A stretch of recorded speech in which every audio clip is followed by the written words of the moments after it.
Hello, I'm Philip Brunelle, Artistic Director and founder of Vocal Essence and organist choirmaster at Plymouth Congregational Church in Minneapolis. So each day, I've selected a composer who's had a role to play with both organizations, and today it's the Russian-American composer Igor Stravinsky. Born in 1882, died in 1971. He was not only a composer, he was a conductor, he was a pianist. I remember back in the 1960s when I was in the Minnesota Orchestra and Stravinsky came to conduct. And what I remember, it was just a great honor for us to have this wonderful composer with us. And he conducted the slow pieces, and his friend Robert Kraft did the fast pieces. And it was a night that I will not forget because Stravinsky, in the middle of conducting, got lost and stopped. And in that scratchy voice of his, called out a rehearsal number, number 72. And we all found it, and we started in again and finished the piece. This was a ballet of his called The Fairy's Kiss that had happened. He, of course, was known for the ballets that Diaghilev had commissioned from him, The Firebird, Petrushka, and Rite of Spring. Rite of Spring, 1913, premiere in Paris. And I remember talking to my friend David McKay Williams.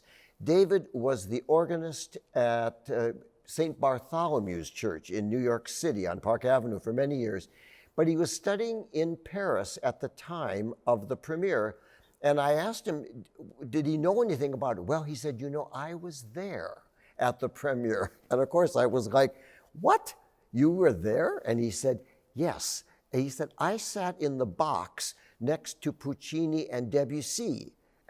And of course, I was just astounded. And I said, you saw them? And he looked at me and just said, well, yes. But why were they together? Such diverse styles. And he said, the premiere was wild, but it wasn't that wild. He said, Stravinsky had paid off the press. And so they were there, he said, because the next night, the same ballet was done, total calm, nothing happened. But it gave Stravinsky a great notoriety. So he composed those pieces, but he also did some choral pieces. He did Oedipus Rex, and then in 1930, he did his Symphony of Psalms. The Symphony of Psalms is a wonderful piece. He based it sort of on 3 chords. So let me explain. You can have minor chords or major chords, you know that, and you can therefore have intervals. So a third, like do, re, mi, could either be a minor third or a major third. So what he did is he built this piece on 2 minor thirds and a major third. So you have this minor, and then you have this minor, and then you have this major.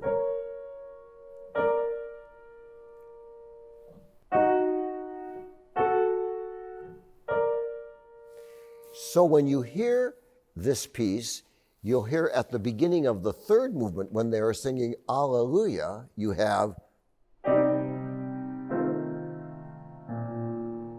and the choir sings. But against that is, and so the orchestra just keeps playing, and they sing.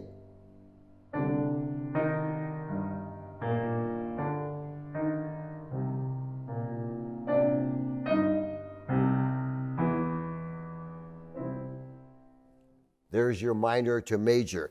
It goes on later and becomes very fast when you suddenly begin to hear it go.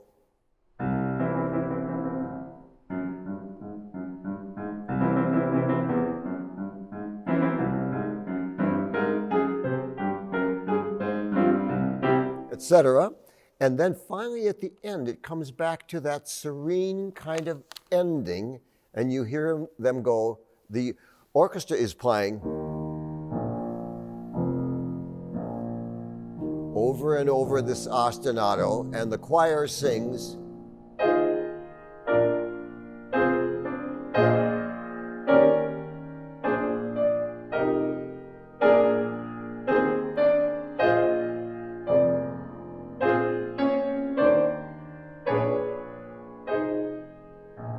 And finally, having done that, they come to the very ending, and it's the Alleluia from the beginning.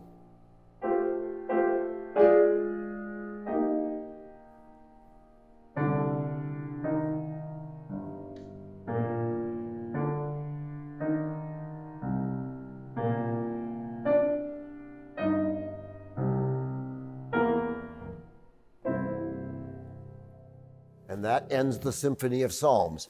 Well, early in life, he, Stravinsky, was of course very enamored by the music of Rimsky-Korsakov.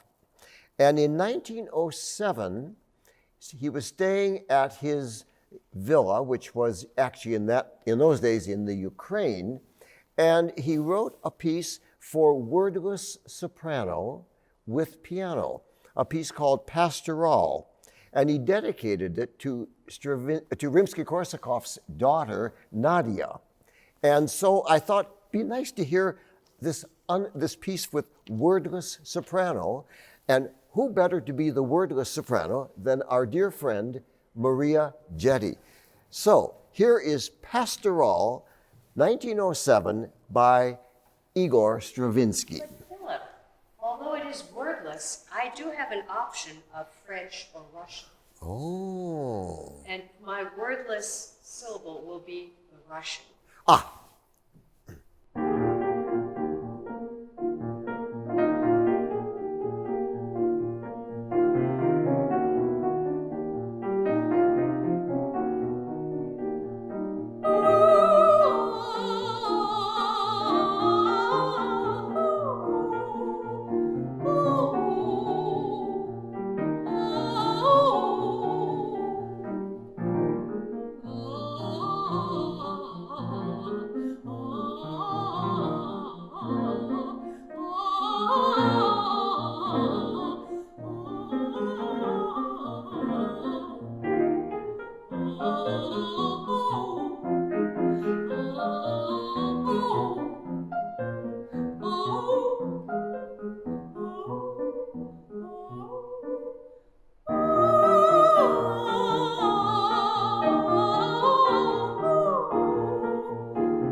Have a wonderful day.